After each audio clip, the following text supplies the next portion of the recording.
a good audience online, and we're also recording this event for other scholars who might want to hear it in the future. It's a great honour to have Professor Bernadette Whelan here with us today. Today, she's going to speak to us under the title Private and Public Lives of First Ladies in 1920s Ireland. So she's doing something slightly unusual. She's looking at the women associated with the first men of both entities on this island after the 1920s. Bernadette needs no introduction. She's a distinguished historian.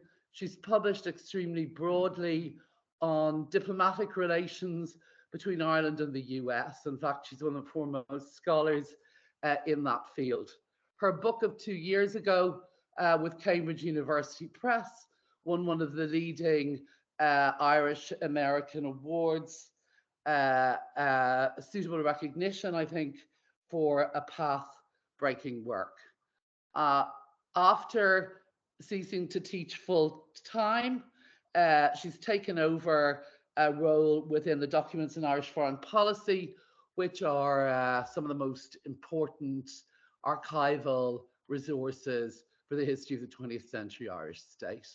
What she's doing today is a new project, but she's forged well through it. So it's exciting, I think, for all of us to hear where she is at her research now. I should also say that Bernadette's a member of the Royal Irish Academy. She's other distinguished marks of recognition I won't litanize in detail, but we're really delighted to have you with us today, and thanks so much for coming. Thank you. Thanks very much, Margaret. And thank you all for coming along, to Peter for the invitation, to Kathy indeed for her help organising and making the arrangements for the visit. I'm actually going to be talking about the wives of political leaders during the 1920s, and this is an early chapter in a book that has just gone into Cork University Press on the evolution of what I call the First Lady and First Gentleman role, and it goes from the major part of the work is from 1937 through to the end of Martin McAleese's tenure. And as a historian, as you can imagine, that was all pretty interesting, looking at these very recent people in terms of that office, or that role, I should say. It's not an office. So while the book focused on the period from 1937, today's paper is on an earlier period, because it struck me that in one of the early chapters I had quite a substantial amount of material on vicereines, and then also on the wife of the governor and the wife of the governor general in the two parts of Ireland. And it struck me that there was room for comparison there, and perhaps to offer another model for looking at North-South relationships. I'm very conscious that I have a number of experts here in the audience in front of me, not least of whom is Diane, who I'd be very, if I misinterpret anything, Diane, about unionist women, you can tell me after. Okay.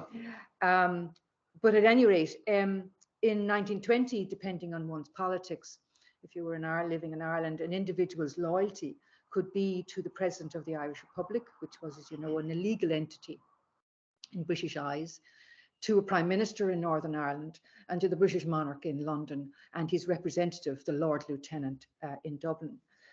This variety of posts reflected the political evolution of the two states to then, and against the background of state consolidation, state formation, consolidation, development, and of course, continuing violence. This paper focuses on political leaders, wives whose roles were ill-defined and unofficial, yet offered opportunities to provide leadership and, as we'll see, much more. So the wives of representatives of the British Crown in Ireland could rely on precedent and example, stretching back to the 14th century, to inform their lives once they had arrived in Ireland. And by 1900, those who had decided or had resided in Dublin included, as you'll know, the Duchess of Abercorn and the Marchioness of Londonderry. And these women were by 1900, indeed by the middle of the 19th century, expected to live permanently in the 95-room Viceregal Lodge in the Phoenix Park in Dublin. the official residence, alongside a permanent military or police presence, aide-de-camp who resided in the building too, domestic staff. So the house then was also to be obviously a home, a private home, as well as having these other functions as well. So depending on the Viceroy and Viceroy's wealth expectations, life in the spacious and, it has to be said, ostentatious mansion really had been developed in a very piecemeal way in terms of architecture right throughout the 19th century. And some of you might be familiar with Miles Campbell's latest book on the Viceroys, which was really a beautiful publication. And there's a lot of information on that and how the house itself developed over the years. And a lot of the sort of the impetus for changes within the house, what would have been called improvements, were of course royal visits. But it was at least comfortable, despite serious security concerns at various times. Now, up to December 1922, both North and South were governed by a Lord Lieutenant. And the last Lord Lieutenant was Edmund FitzAlan Howard, and you can see him here on the your far right, with his wife, Mary, who's also known as May. He was the first and last Roman Catholic appointee. And privately, FitzAlan Howard was critical of his government's repressive policy in Ireland during the War of Independence. And he supported the ceasefire in July 1921 and then the treaty in December. On the 16th of January, FitzAlan Howard handed over the machinery of government to Michael Collins, chairman of the Provisional Government. FitzAlan Howard's wife, the Viceroy, was 61-year-old Lady Mary, Viscountess FitzAlan Howard. She was also a Roman Catholic. She was interested, though, and knowledgeable about Irish affairs. Her maternal grandfather was Colonel Charles Townsley, who was Member of Parliament for Sligo in the 1850s. And unlike other viceroys, she had actually spent time in Ireland. Now, there's very little known about how Mary conducted her private life within the lodge. And like the Viceroy Ishbel Aberdeen, she disliked the permanent presence of officials, security, the military in the house.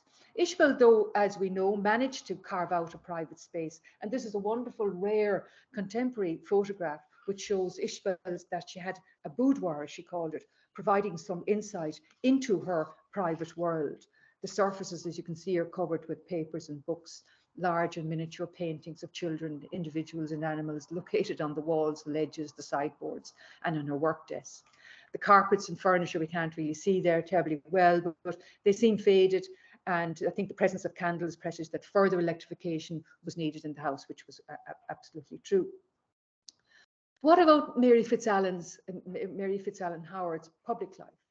The Viceroy by this stage was a social organiser and a hostess within the lodge and expected to provide patronage outside of it. By 1921, the lodge had attained a central position in the Ascendancy Ireland's social life. And although levees and large-scale entertaining were much more associated with Dublin Castle, and obviously that role had completely declined, but the lodge itself had somewhat taken over. So Mary hosted lunches, dinners, small parties in the lodge, all recorded in the columns in local social magazines and in some of the newspapers. These were for largely British visitors, civil servants, army, military who might be visiting, and these would have been entertained. Mary was well known in London for her interest in and patronage of philanthropic and charitable causes, particularly those relating to child welfare.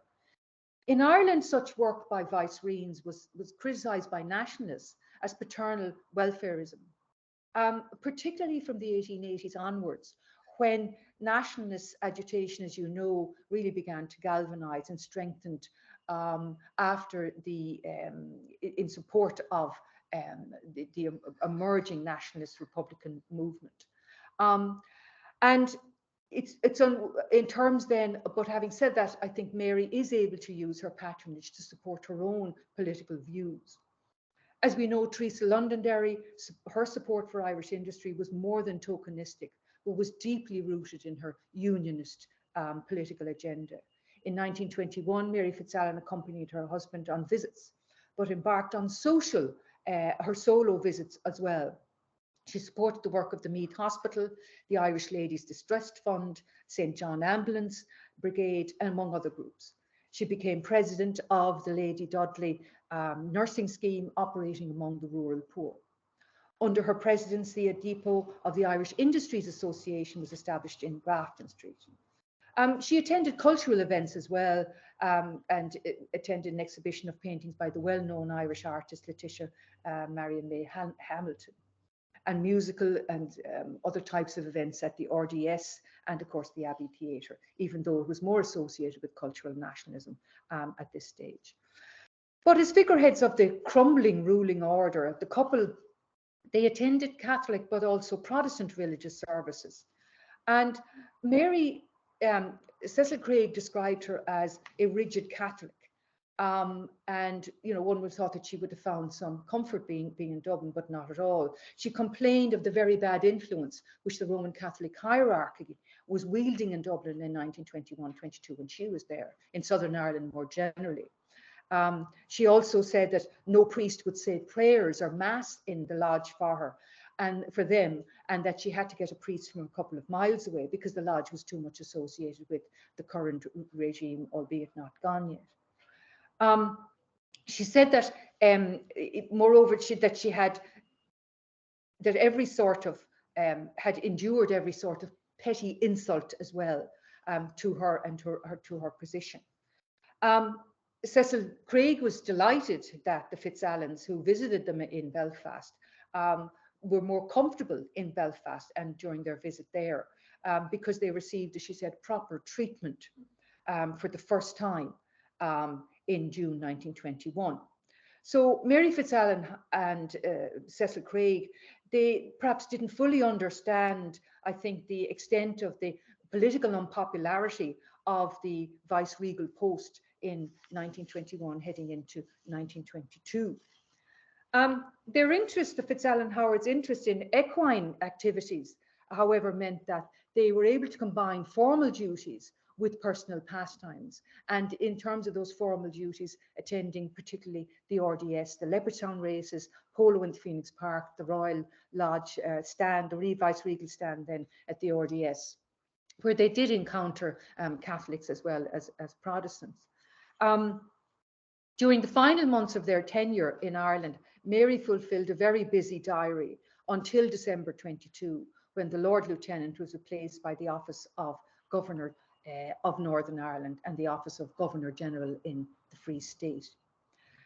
Certainly the Fitzalan Howards would not be considered among or as having made any serious imprint or impact on Irish public life or indeed on popular politics at all at the time.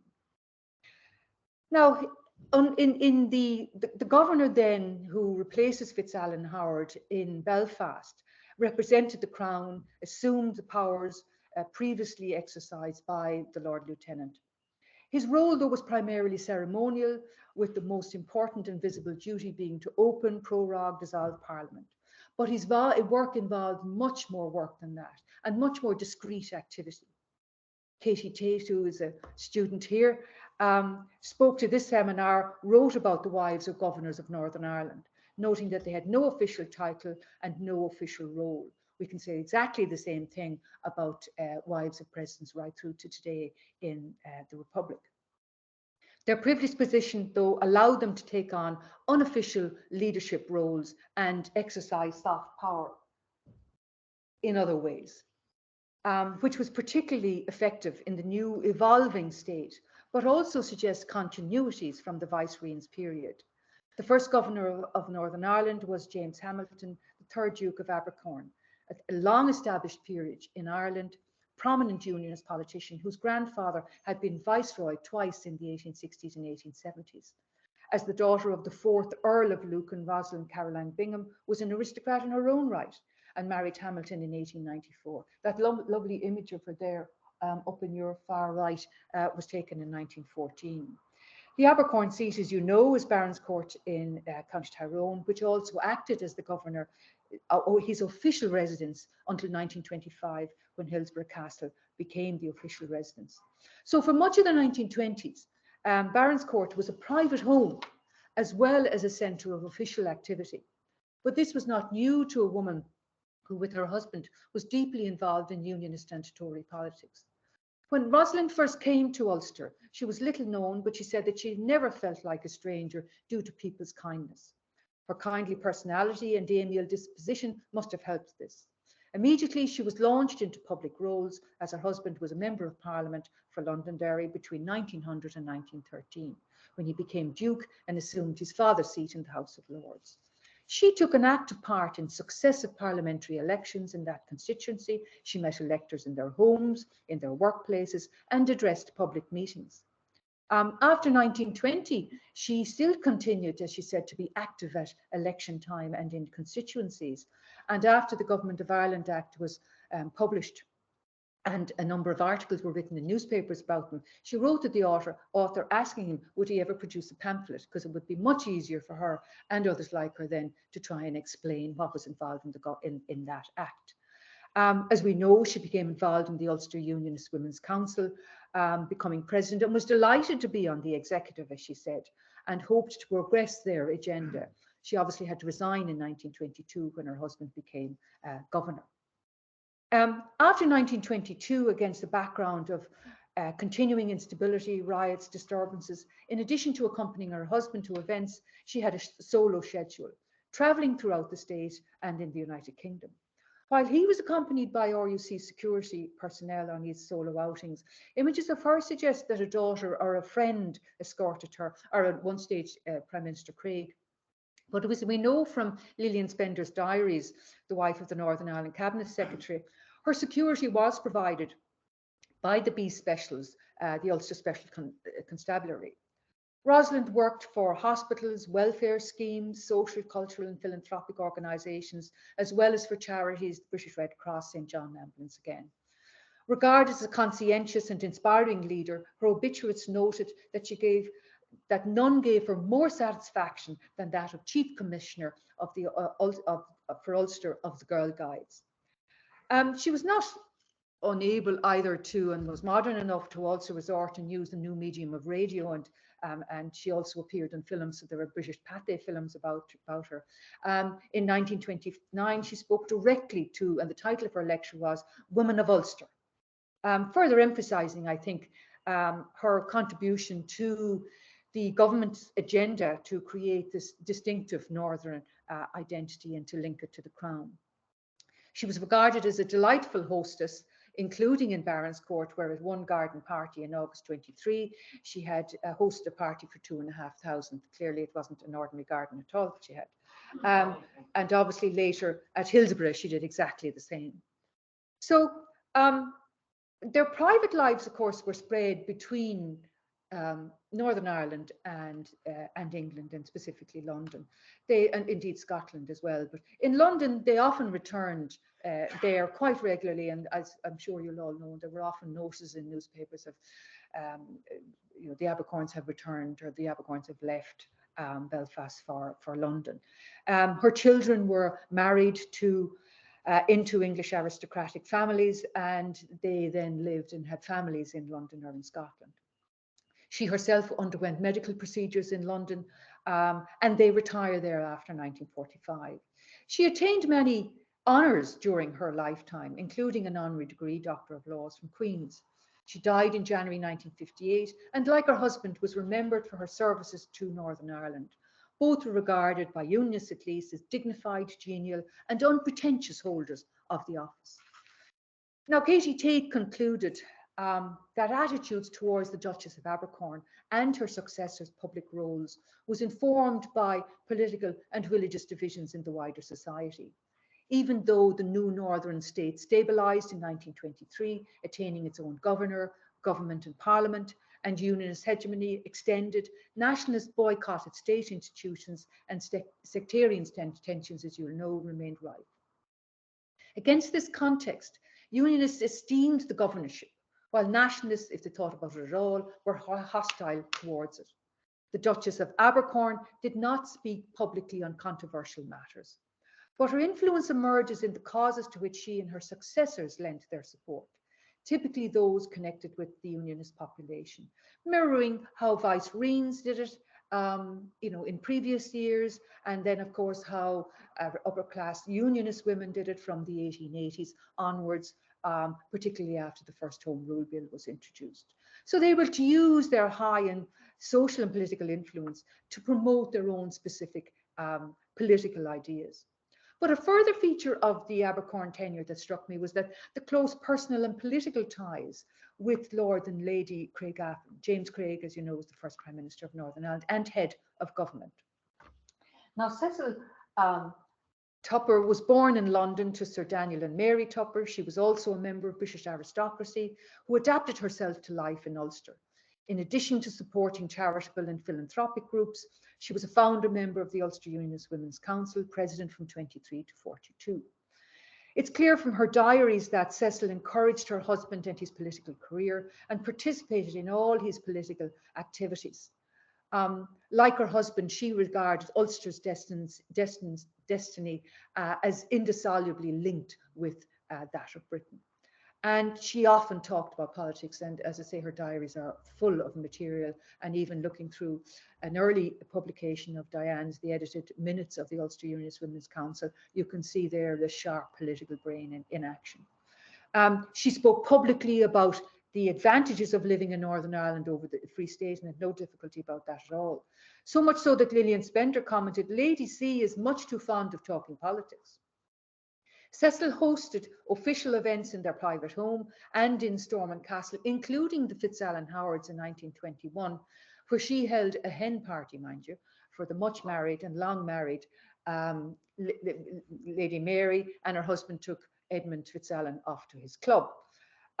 Sometimes Cecil was helped in hosting by her daughter Aileen and her son James, and similar to the Duchess of Abercorn, the Craigs had a house in London and could also continue their public and indeed their private life there, as obviously there was much political and parliamentary work to be done for her husband.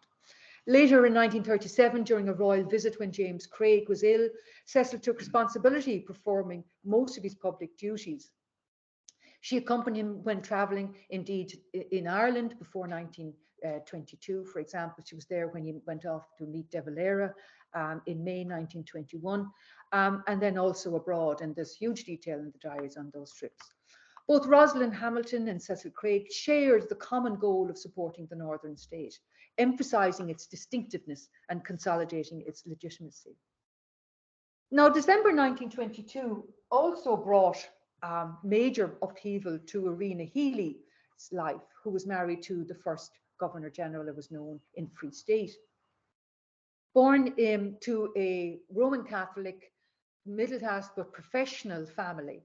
Her father was Daniel Sullivan, her mother Catherine Healy. The relationships between her husband and her father as well, which was her and her mother, which were close family relationships. But her family were prominent constitutional home rulers, which she was as well. She was an intellectual with considerable literary and cultural attainments and had a polished wit and charming manner. She was fully engaged in the movements to the Home Rule movements, and then, of course, in the Land League. She was a member of the Ladies' Land League, set up to reduce rack renting and, of course, to facilitate the transfer of ownership of land from owners to occupiers. And after marriage to the solicitor and Parnellite parliamentarian Timothy Healy, who was also her cousin, in 1882, she became his advisor and confidant. Her personal talents, accomplishment, and public interest made Irina ideally suited the role of wife of the Governor General.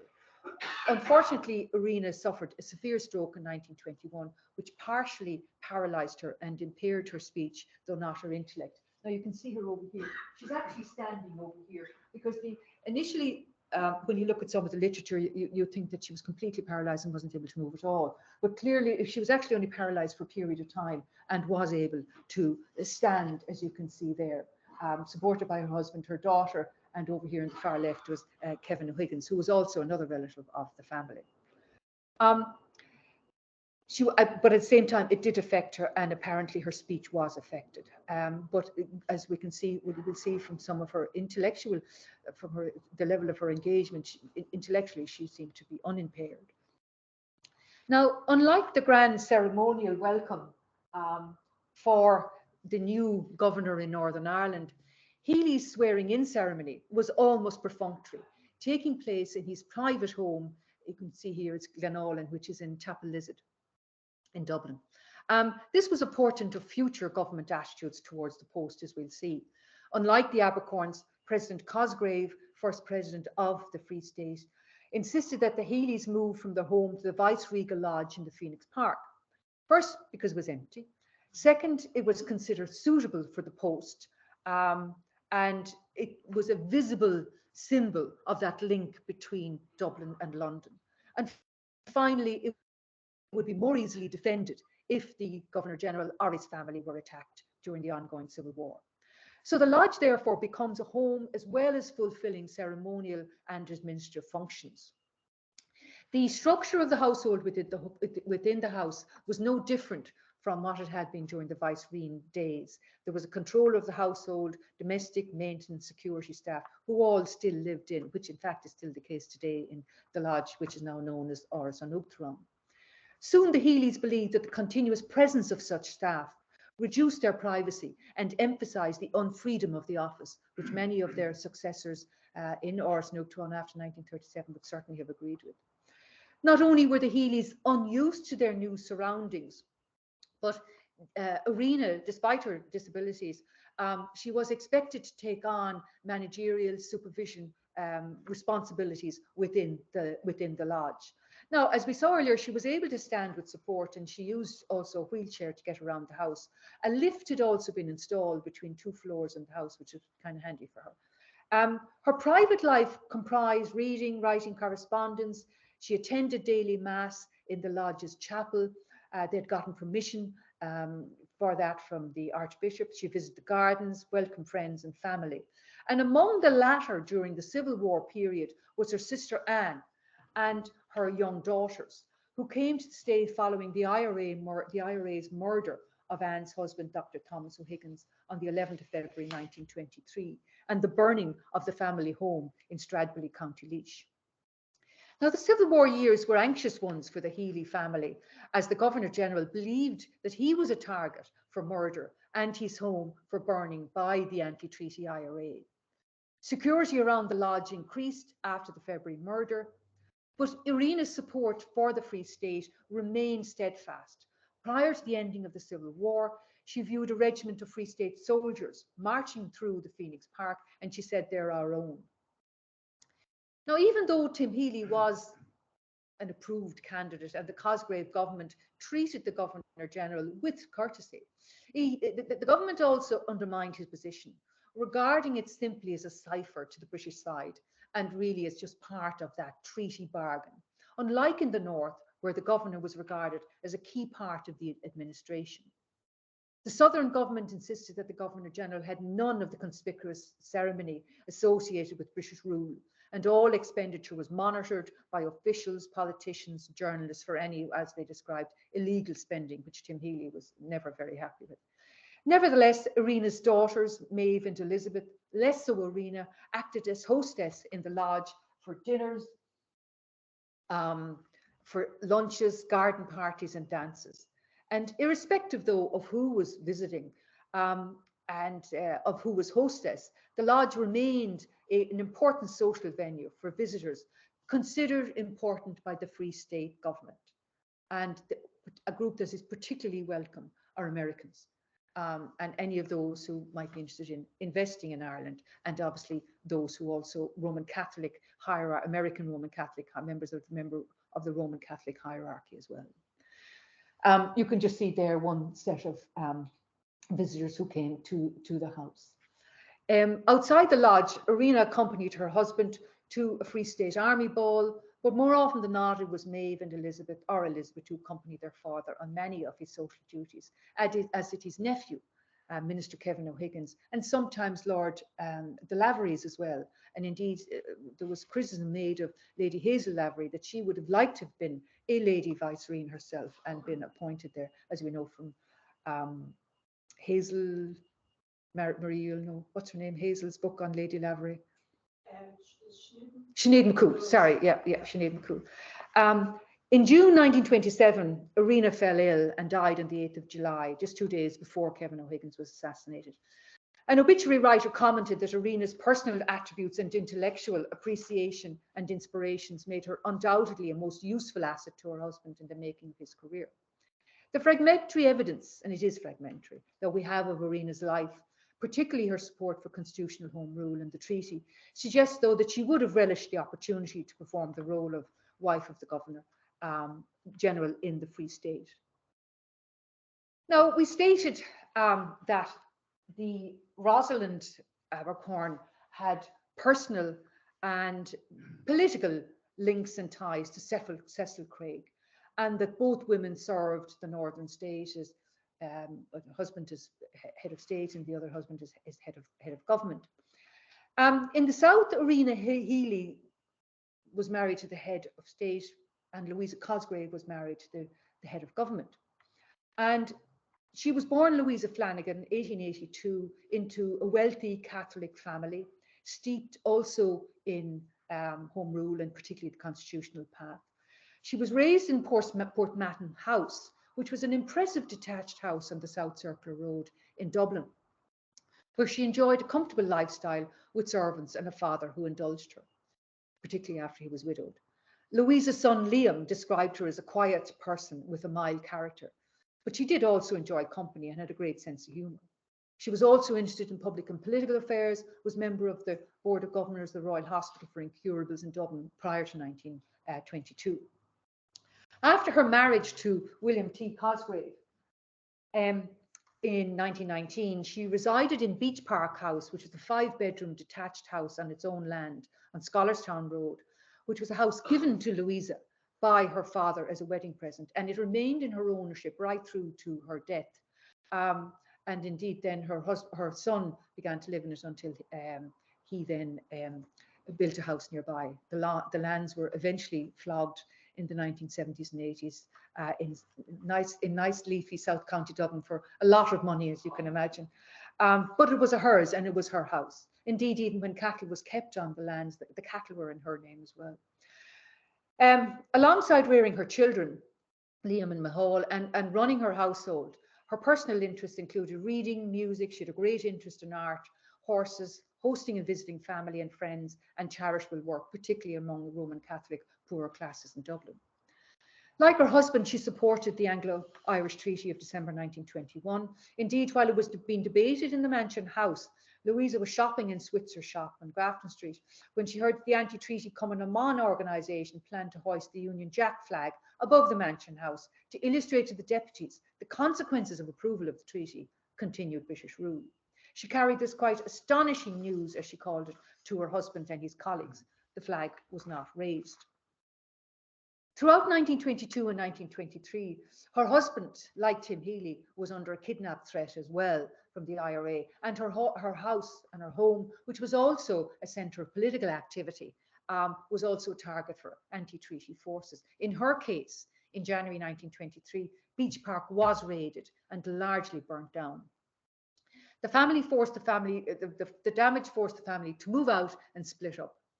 Beach Park was rebuilt with the best of everything in there, and the family lived under permanent security presence. As in the North, the ending of the Civil War did not reduce the security concerns. In 1924, the Curragh Mutiny, or some call it Curragh Crisis, threatened the Free State's stability, which greatly exercised Louisa.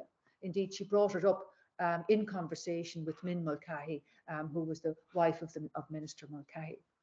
Her husband survived that challenge and re-established his authority over his cabinet. But perhaps the most single dramatic event of President Cosgrave's tenure was the murder on the 10th of July, 1927, of Minister Kevin O'Higgins on his way to a Catholic Mass in Booterstown. On the same day, William T. was late returning from Mass, and Louisa feared that her husband had been attacked as well. Afterwards, security became even more intensified around Beach Park, and she had 20+ soldiers stationed in permanent sentry posts outside the house. And that remained the case because, as you know, her son became a minister in subsequent governments through to the 1970s, even though she was long gone at that stage. Despite such threats and tensions, Louisa began to fulfill official duties that became associated with the role of the wife of the head of government. One of the rare occasions when Louisa attended a public event without her husband was the centenary meeting for Catholic emancipation, held at the Rock of Cashel, County Tipperary in 1929. More often than not, though, she accompanied her husband to a range of events, including the official opening of the first hydroelectric generating plant at Ardnacush in County Limerick, which symbolised Free State stability and modernisation. On at least 3 occasions, she was presented to the public as the wife of the president in film, the new communications. It won't work for us. Oh, it will work for us. See if it comes up. Yeah, it was just, I didn't think it was going to work. It was just an election. Pathé, British Pathé. They're also British Pathé with Lady Abercorn in them, but for some reason I couldn't get at them. So we have De Valera here. This was their election strategies. So we have Cosgrave here. Now this one is a bit later. This was actually 1933, but she will come up eventually. Here she is on the left here, which is actually outside her home, and they were actually heading off to vote that day. And you can see her 2 children, which come along here as well. He's smiling away at his mother. There's another one. So, as I say, she also, we see her presence as well in terms of those new media, just as we saw Lady Abercorn in the north. Perhaps where we can see her greatest visibility, though, is in relation to Free State foreign policy, which focused on establishing the state's legitimacy and independence and its sovereign status on the international stage. Soft diplomacy features very heavily here, and it's really the beginning of when we can see that in terms of Irish foreign policy. In the absence of a presidential residence, the Cosgraves hosted garden parties. Their first was in 1924 for foreign and prominent guests attending the RDS. Those would be in for the horse show in the summer, and then he was fearful of being criticised of being too close to the landed gentries and equine interests, and he hosted visitors as well who came for Enoch Charlton, which was a kind of an Irish version of Olympic Games, believe it or not. The most important, though, of the 61 distinguished visitors who visited the Free State was US Secretary of State Frank Kellogg, and he was accompanied by his wife Clara in 1928. A revised order of precedence in terms of diplomatic protocol permitted Louisa to be the first on board the USS Detroit, carrying the Kelloggs and her husband from Paris, because Governor General MacNeill was not present. At a dinner in the Viceregal Lodge, protocol seated her beside Secretary Kellogg, who was the principal guest. The Americans had tea with the Cosgraves in Beach Park, and Louisa was also present when they departed. She accompanied her husband on just one foreign trip to Bobbio in Italy. It wasn't a state visit, but they were received privately by Pope Pius XI. Now, when compared with the wives of other ministers in Cosgrave's government, such as Anne Blythe, who was the wife of the Minister for Finance, who is really deserving of a biography all on her own. And I think when you compare her with Josephine MacNeill, wife of the second Governor General, Louisa seems to have not devoted too much time to public service. She doesn't appear too prominently. Nonetheless, she was well known, well liked by the public, because there was nothing terrifyingly official about her genial personality. Moreover, I think the combination of ill health, including possible depression due to an infant death, an evolving government, and an evolving bureaucracy, which was seriously underfunded, combined and contributed to that her post really may have been limited.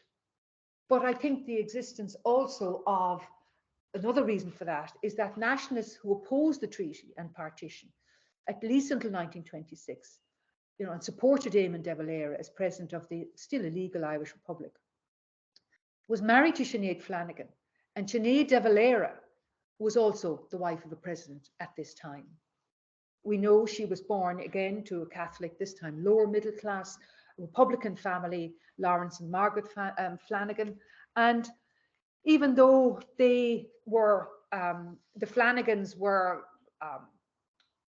quite a Republican family, she herself began to Sinead herself began to engage in cultural nationalism from a very early stage. The issues, I think, for herself related really to the language and the Irish language. And she became not just an activist with the Gaelic League, but also a teacher of the language itself. She had gone to college, she began a teaching career and became a well-known teacher of the language within the League, including, as we know, she taught her future husband. So prior to 1922, Sinead Flanagan was well-known in Republican and cultural nationalist circles. She was also sought out before 22 by Irish and international journalists for comments, for interviews. And when she visited her husband in 1920 in the United States, she was described as a first lady, where they were indeed, as we know, much more advanced in terms of the position, the authority which the wife of a president had there, who was already known as a first lady and indeed had her own office in the White House. She found, though, excuse me, Sinead found a lot of that publicity tiresome because it took her away from rearing what would be her large family of 7 children, managing her household on slender financial resources and writing, as she called, stuff, which she called her stories and her articles. She was always extremely self-effacing about her work. But she was strongly politicized, as I said, and believed that political and public duties were part of her duty to the Sinn Féin cause and to the party. Indeed, towards the end of the War of Independence in March 1921, where attempts were being made to achieve a nationalist, a unionist agreement, Sinead de Valera, who had a huge circle of correspondence, she corresponded with a Dorothy Hungerford of Greystones, County Wicklow. And she wrote a letter to her saying about the importance of that if the North and South were unified, all the problems would end and that there would be freedom for Ireland. And part of the problem had to do with misunderstanding and ignorance on both sides.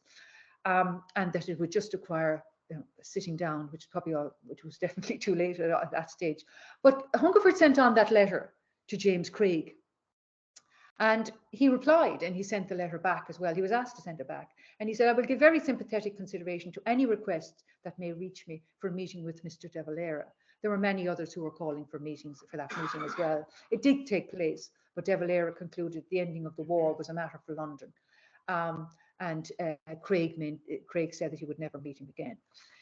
Sinead herself welcomed the truce in July 1921 and subsequent calm, but regarded the treaty in 22, later in 21, specifically the oath of allegiance to the British monarch. Quoted, she said, as if the Wicklow Hills had a reproachful look, I prayed that the treaty would not remain in the form which it was.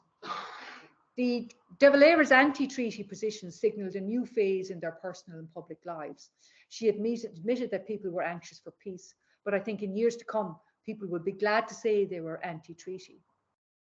The Civil War years were extremely difficult for her.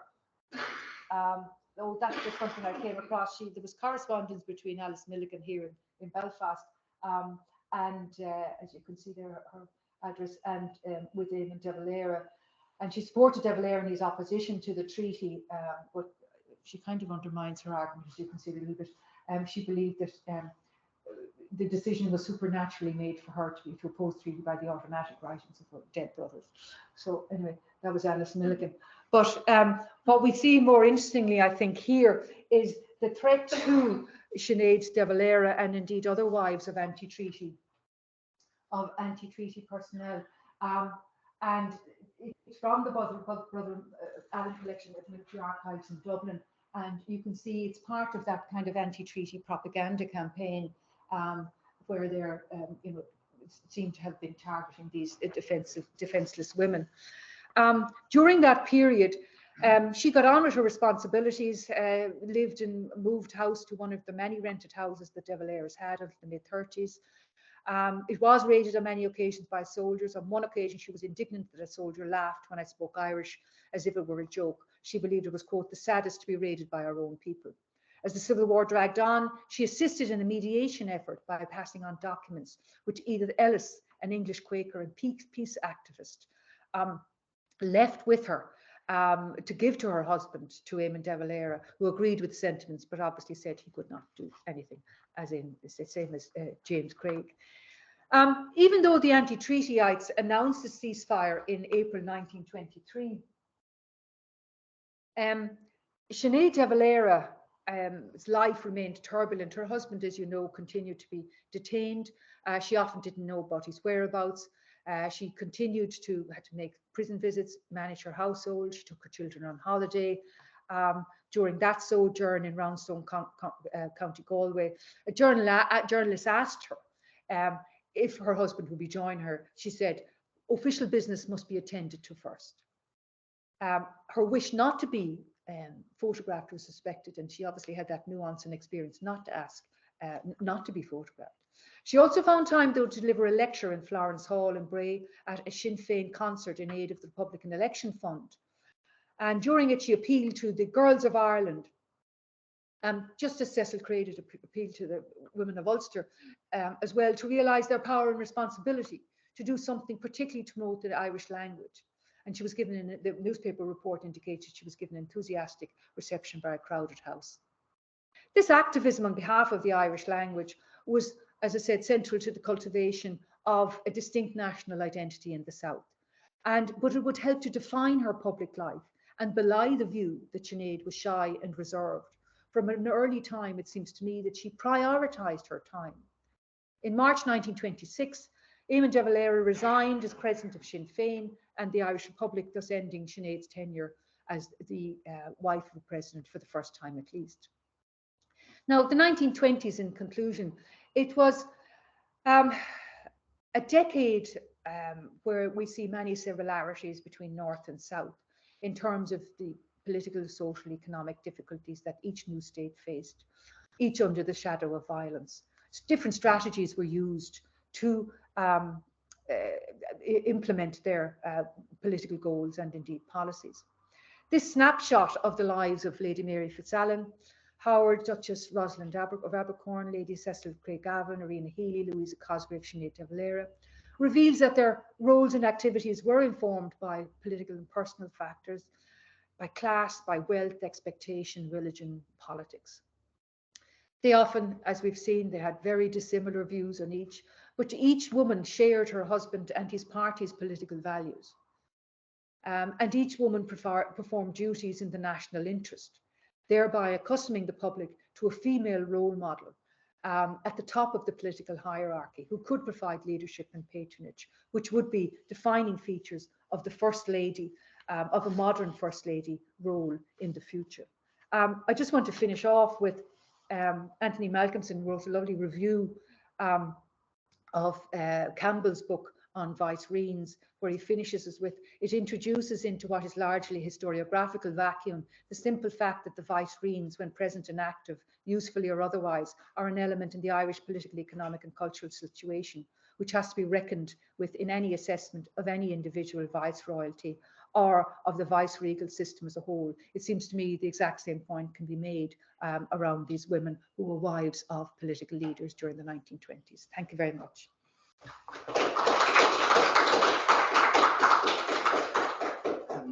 Thanks so much for a fascinating talk. Really interesting. If you'd like to take questions, you have the camera trained. Oh, I stay over. Sorry. Yeah. Do you? Yep. So thanks so much. It's really stimulating, and what a series of vignettes adding to a kind of whole world we know so little about. So thank you so much. You're welcome. So I'll open the discussion to the audience. I don't know if you'd like to ask questions.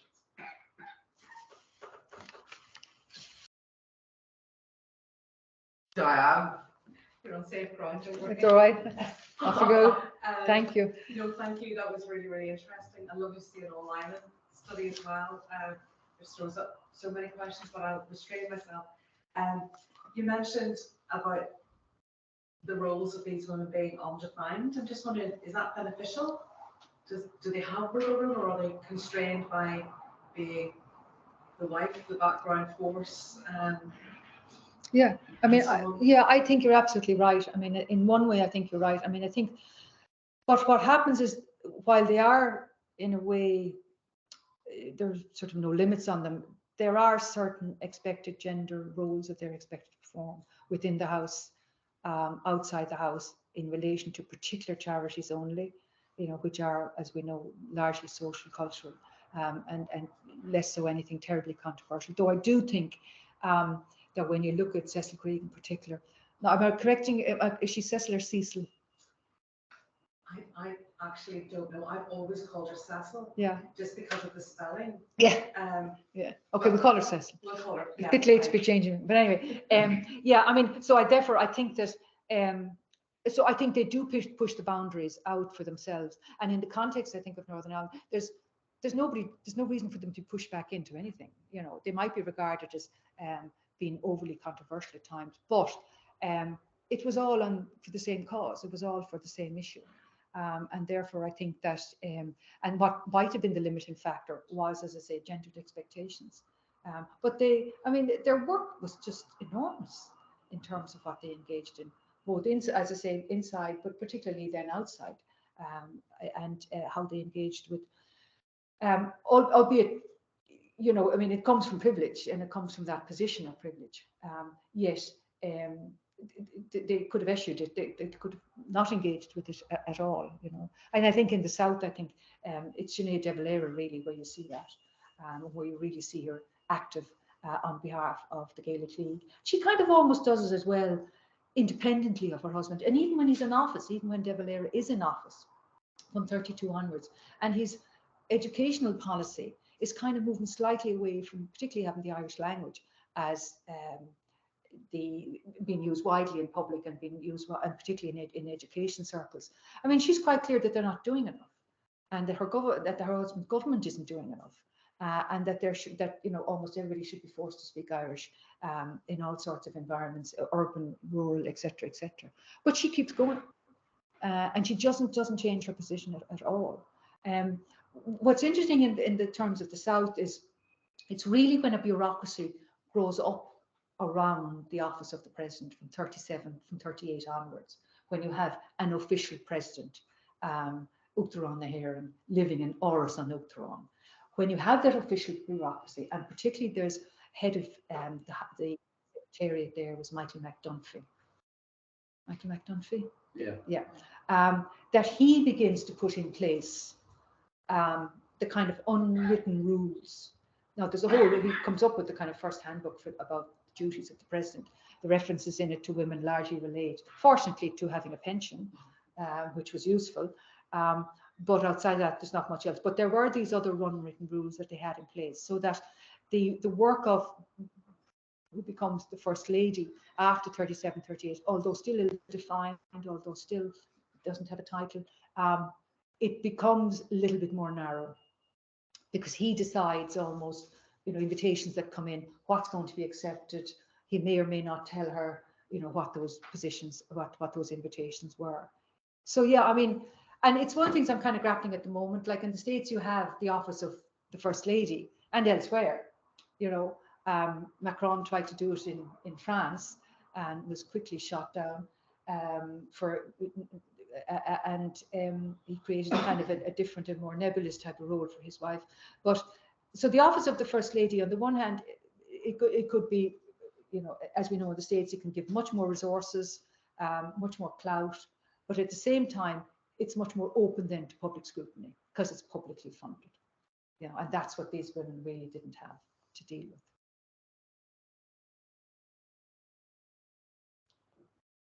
Mary? You've been looking at them here mostly as wives. I'm interested in mothers. I'm thinking particularly Louisa Cosgrave and Sinead de Valera and Cecil Craig would have had children, young children at this formative period. Now, the Craig's children were in school in England, so they would have been slightly Eton, apart from it. But I mean, if your family hall has been burnt down, you're obviously a lot concerned for your children. I know Terry de Valera touches on this. Yeah, I suppose his account is probably the best of his mother during this period. Do you find much? Is there much you can say about their role as mothers of young children in this, that I suppose the most dangerous period of the revolution? Absolutely. I mean, and for both Louisa and Sinead de Valera, they both regard themselves as mothers first. I mean, Louisa Cosgrave obviously is in a much nicer position in terms of having family wealth. I mean, the house is burnt down was it 23, and they're back in it within 12 months, and there's the best of everything in there. So she's able to provide an awful lot. She also had servants and had a governess, stroke nurse for her 2 sons. Sinead de Valera is one, I think, really. Now, the Terry de Valera memoir is quite useful. It's a little bit rose-tinted at times, and I think he doesn't give her enough. He isn't, I think, gracious enough to her actual efforts and her work as a mother in particular, because she did suffer from serious. She's got a lot of headaches and things like that, I think. But you see in her correspondence with others the extent to which her care is for her children. But within every single home she ever set up for them, there had to be outdoor spaces. There had to be, within each house, there had to be a tutor's room. So she actually was continuing to teach her own children the Irish language the whole way through, even though they were all going to school. And she happily sat down with it at night. I mean, it was quite, in a way, because Amy de Valera was away so much, I mean, she was the primary caregiver, and he recognises that at times. Within the household, therefore, it is to her that they're constantly turning, and she's the one who's giving guidance and succour and support to them as well.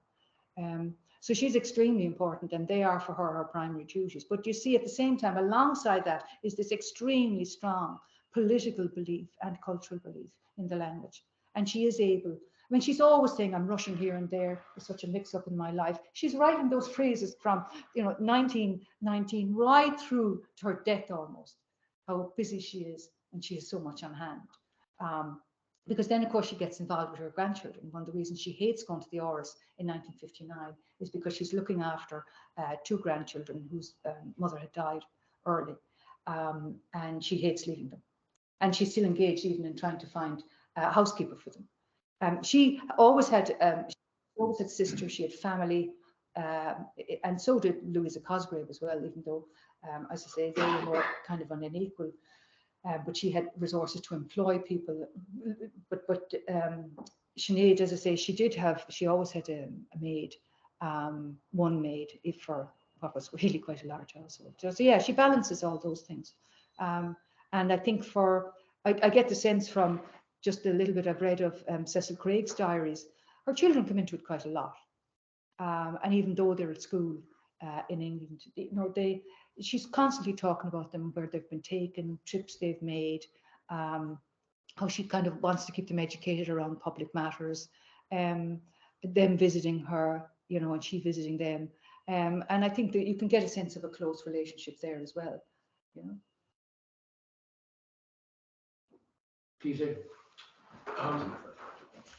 Right, so I suppose, thinking back to the British era, beneath the level of the Vice-Regal Court, you have a kind of a level, a county level. You've lieutenants of counties, deputy lieutenants of counties. All of them are also expected to engage in, political entertaining. Families as involved as in the Vice-Regal Court. That survives. The establishment of advantage survives right the way through to the present. Even the governorship has gone. The lieutenants of counties are still there as honorific roles. It's good to gentry, yeah. Yes, yeah. Well, historically, much less so that. So, just thinking about the kind of the ways in which the two parts of the island diverge, the kind of the governor's court in Northern Ireland, if you like, sits on top of this kind of ornamental hierarchy in a way which obviously doesn't exist in the South, with the Free State. So I'm wondering if if the role of the wife of the governor is kind of shaped by being part of this hierarchy, this kind of broader continuation of social expectations, gender social expectations. Yeah. And in a way, the kind of political ladies in the Free State you'd be talking about are much more isolated because there is no similar, if you like, level beneath them. Yeah, I mean, Diane is probably better able to speak to the county level and their activities, perhaps particularly in the Ulster Union's Women's Council, and how they're continued their activities there. I think in the South, I think these women, they're isolated, I think, because of the anomalous position of the Governor General, and even within, by the Cosgrave government as well. because the Cosgrave government, which is technically supposed to be its, is the equivalent in terms of government, it doesn't support it in any way. So I mean, there's this strong isolation there, and as we know, in terms of kind of the Protestantism in the South after 1922, many just begin to keep their heads down. If they haven't already gone to London, they just keep their heads down. So I mean that. So I mean, even there would be little or no, as to be expected, perhaps engagement there, but there's no other equivalent. And even I find that I was looking for connections between Sinead de Valera and Louisa Cosgrave. I know they're on opposite sides, Arena Healy. There's nothing really. Josephine MacNeill then later on. They were all part of the same cultural nationalist Republican circles, up to the Civil War. And then after that, you see those connections begin to slip.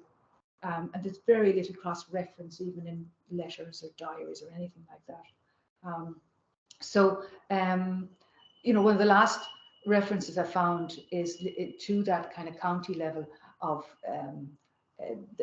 representation is that Lady Mary Fitzallen Howard brings together the wives of all the county lieutenants and says we need to put together a presents for Princess Mary who's getting married. And that was this. And I think they buy a horse and then they get other rugs and things made and Irish Industries Associated and all the rest of it. And that's about the last reference. That's the only reference that I'd come across. That was 1922 before she goes. Exactly. That's what it was. Yeah. But I mean, I think that's why somebody like Lady Fitzallen Howard, that she feels more at home in the north, because perhaps there is that more of a layered representation through, evident in leadership from in that kind of hierarchy that isn't there at all in the south. I mean, they really are isolated up to December 22. So somebody wants to ask you a question. Lady at the back there, yeah. Yeah. Hi.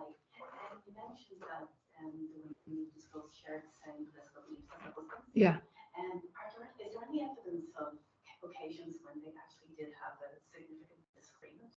Or did they always just defer to the husband's views? Well, it's very hard to know in a sense. I mean, you're living off bits and pieces of sources as to when politics was discussed in families and among families.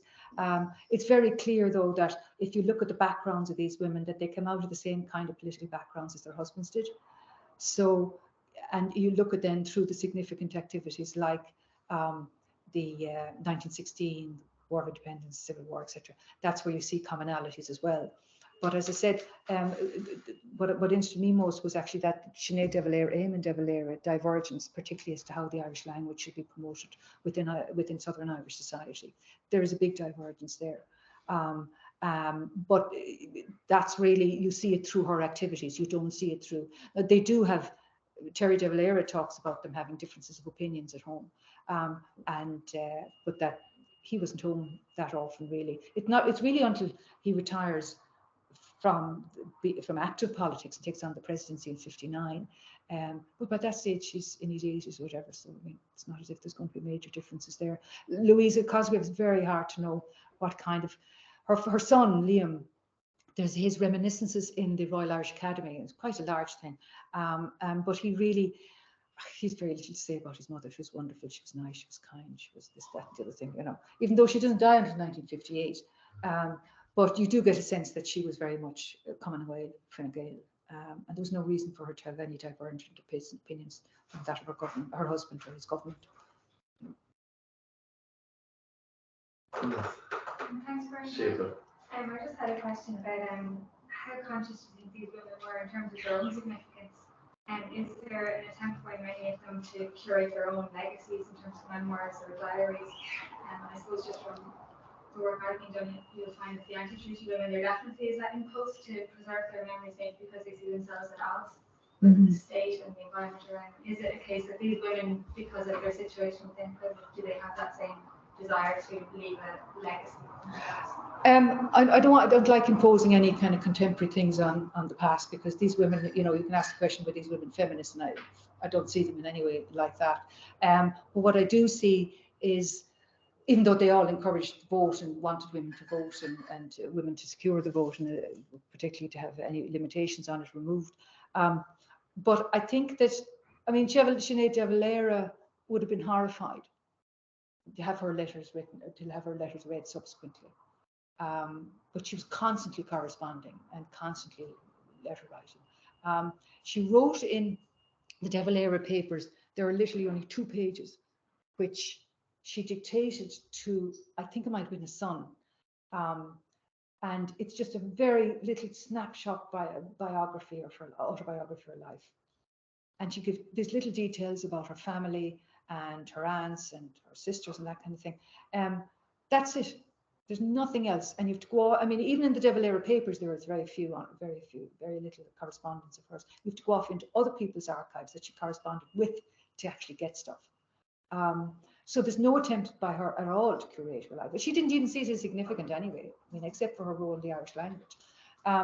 Louisa Cosgrave, it's very hard to tell. As we know, W.T. Cosgrave very definitely said he had no interest in anybody writing anything about him afterwards.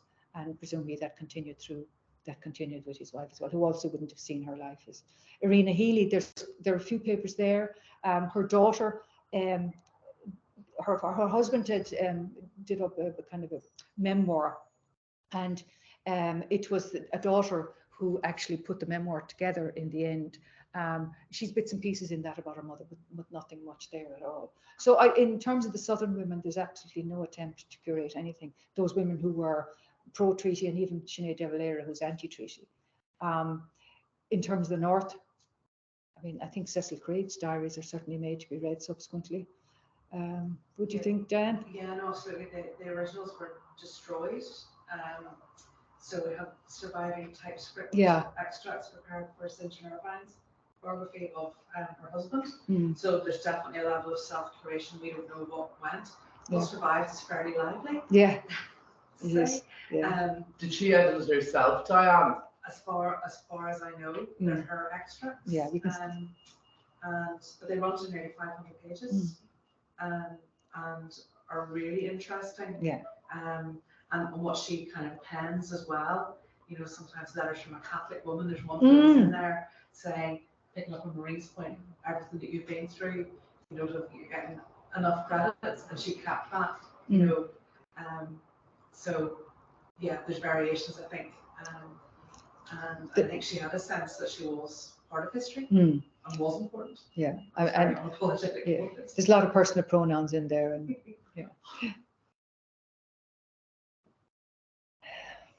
Yeah. There are a few questions from online. Okay. So first from Stuart Brown, fascinating subject. I wonder whether there's evidence to suggest these women were consciously learning from one another, from one to the next as their husbands take office, to continue to change and redefine what is possible as First Lady? I think as I said earlier, I think they do. I mean, whether Sinead de Valera, for example, would have been aping or following what a Vicereine did, highly unlikely. But certainly Josephine MacNeill, who comes in and takes over from Irina Healy, as a wife of a Governor General, there's a model in place, and that model is the same as what the Vicereines had engaged in as well. So I think they do learn from subsequent generations. And also I think the bureaucracy that's there, particularly in the Lodge, in Phoenix Park, that bureaucracy dictates certain ways of behaving and of living your life. And I think that's something that continues from generation to generation. I think in terms of Northern women, I think their own experiences of being women from aristocratic backgrounds who were able to run big houses, obviously that is important for them, important learning. So they perhaps learn their part of generational continuities as well. And then Richard McBride says, thank you for a great talk. My question is whether the First Ladies, especially in Northern Ireland, were in dialogue/liaison with the First Ladies of the Dominions. Oh, of the Dominions. I don't know. Interesting question. Because he came over New Zealand. He came over, he was very close to the place. I think when wives visited. And he visited here, Yeah. Nassau Avenue as well. Yeah. I think when they visited, obviously there would have been those, but I don't get the sense that there's any kind of reaching out for political purposes. You know. And then the last one, Katie Kate says, fantastic talk, thank you. I was wondering if there were any clear similarities or differences you noticed between the work of the wife of the governor in Northern Ireland and the wife of the governor general in the South. Any clear, what was that again? Similarities or differences? Oh, She mightn't have been listening for the last hour. Yeah, we kind of. But, She might be too concentrated on upcoming events, I think. Thank you, Katie, and thank you very much for your work, but I think perhaps I've covered that one. That's all from all. Before we go, could I ask you a further question? That document you produced at the end, it was Sinead de Valera. Mm-hmm. Oh, you're giving a talk on William Rooney. Yeah. Is that a public talk she's giving? Yeah. Yeah. Isn't that really amazing? That's still bang in the middle of the Civil War. Yeah. She's de Valera's wife, and she's giving a public lecture. Yeah. And she continued to do that the whole way through. That's so bizarre. Yeah. You know, because presumably, I don't know if he's locked up at the time or I can't remember what de Valera is doing. Anyway, it is it's still Civil War time, isn't it? It's also kind of a gesture towards the Free State side because William Rooney was Arthur Griffith's best friend. That's right. Yeah. It's kind of weird. But she did that. I mean, one of her things as well is that is weird. Yeah, but she's extremely. I mean, there's this level of generosity towards enemies as well as towards. I mean, she speaks very well about Michael Collins. He came out with money to her to Bray when she was in financial difficulty. Even Edward VIII, even though she was utterly opposed to divorce, she had great sympathy for him because he'd written a letter to her when her son Brian died in a riding accident. So she had that sense of that kind of open-heartedness, very much based on a kind of spiritualism and her religious belief, and I think her personality as well. Do you think it's interesting that she was actually a very good writer? I don't think it's interesting. I mean, I just think that was just her, you know. And the thing is, people often associate it with children's work as well. But there was much more to it than that because she wrote plays and she wrote. She was serious, right? Yeah, she was. And she had correspondence with an American educationalist about the importance of educating children and how one should go about that. Can I just ask one last question? Have you considered including Maud Griffith? She's in it. She's in it, good. Yeah. She's in it as the wife of who could be considered the first president of the Free State. She's interesting. Well, she's vital as well in terms of commemoration. And the question you asked about curating, she's vital in terms of the legacy of First Ladies. And she gets the pension, the specific legislation. Yeah, pension act. She does, yeah. And other things in the way that she creates her husband's memory as well and protects it. So she's extremely important, yeah. Fortunately, he died in August 22, so she's off the scene for me, which was great. Thank you so much. That was a fascinating paper. I think we all had a very interesting time listening to it. Good discussion. And yeah, thanks, Minna. We look forward to reading from it. Okay. Thanks so much. Thank you very much. Thanks, Margaret. Thanks so much.